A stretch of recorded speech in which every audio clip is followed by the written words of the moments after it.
ಎಲ್ಲರಿಗೂ ನಮಸ್ಕಾರ. ಮಂಜುಶ್ರೀ ಕೈರುಚಿಗೆ ಸ್ವಾಗತ. ಇವತ್ತು ನಾನು ಕರ್ನಾಟಕದ ಸ್ಪೆಷಲ್ ಆದಂತಹ ವಾಂಗಿಬಾತ್ ರೆಸಿಪಿಯನ್ನು ತೋರಿಸ್ತಾ ಇದ್ದೀನಿ. ತುಂಬ ಸುಲಭವಾಗಿ ಇದನ್ನು ಮಾಡ್ಕೋಬೋದು. ಮನೆಯಲ್ಲಿಯೇ ಪುಡಿಯನ್ನು ಮಾಡಿಕೊಂಡು ಫ್ರೆಶ್ ಆಗಿ ಹೇಗೆ ಮಾಡೋದು ಬನ್ನಿ ನೋಡೋಣ.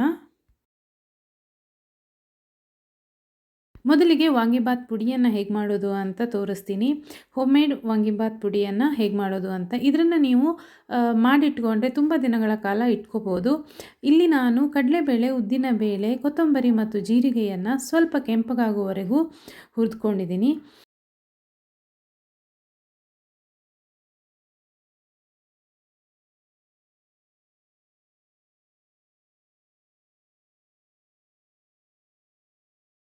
ಕೆಂಪಗೆ ಹುರಿದ ನಂತರ ಅದಕ್ಕೆ ಚಕ್ಕೆ, ಲವಂಗ, ಕಾಳುಮೆಣಸನ್ನು ಸೇರಿಸಬೇಕು.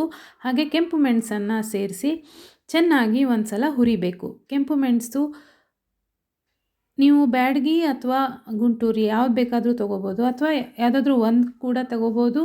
ಎರಡನ್ನು ಮಿಕ್ಸ್ ಮಾಡಿ ಕೂಡ ತೊಗೋಬೋದು. ತುಂಬ ಖಾರ ಬೇಕು ಅನ್ನೋರು ಗುಂಟೂರನ್ನು ಹಾಕ್ಕೋಬೋದು. ನಾನಿಲ್ಲಿ ಬ್ಯಾಡಗಿ ಮೆಣಸನ್ನು ಹಾಕ್ಕೊಂಡಿದ್ದೀನಿ.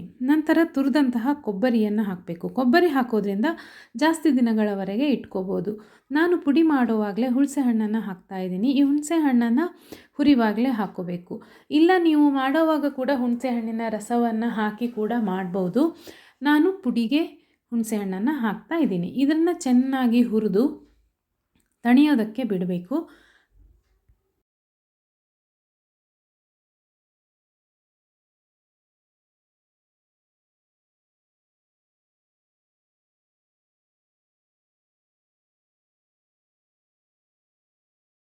ಪೂರ್ತಿಯಾಗಿ ತಣ್ಣದ ಮೇಲೆ ನುಣ್ಣಗೆ ಪೌಡರನ್ನು ಮಾಡ್ಕೋಬೇಕು. ತುಂಬ ಅರೋಮಾ ಇರುತ್ತೆ, ತುಂಬ ಒಳ್ಳೆಯ ಫ್ಲೇವರ್ಸ್ ನಿಮಗೆ ಕೊಡುತ್ತೆ. ನೀವು ಮನೆಯಲ್ಲಿಯೇ ಸುಲಭವಾಗಿ ಮಾಡ್ಕೋಬೋದು.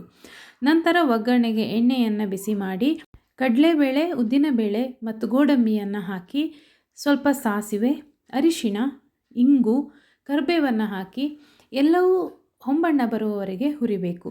ತುಂಬ ಕೆಂಪಗಾಗೋದು ಬೇಡ, ಸ್ವಲ್ಪ ನಸು ಹೊಂಬಣ್ಣ ಬಂದರೆ ಸಾಕು. ಅಲ್ಲಿವರೆಗೆ ಇದನ್ನು ಹುರಿದ್ಕೋಬೇಕು.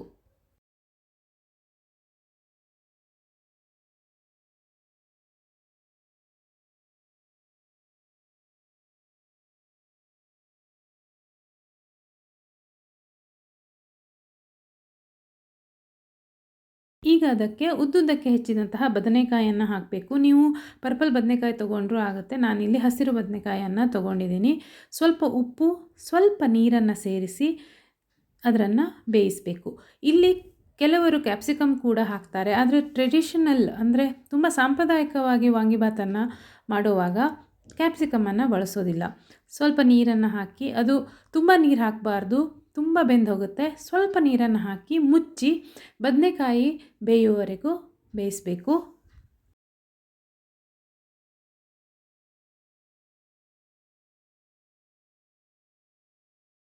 ನೋಡಿ, ಇಲ್ಲಿ ಬದನೆಕಾಯಿ ತುಂಬ ಚೆನ್ನಾಗಿ ಈಗ ಬೆಂದಿದೆ.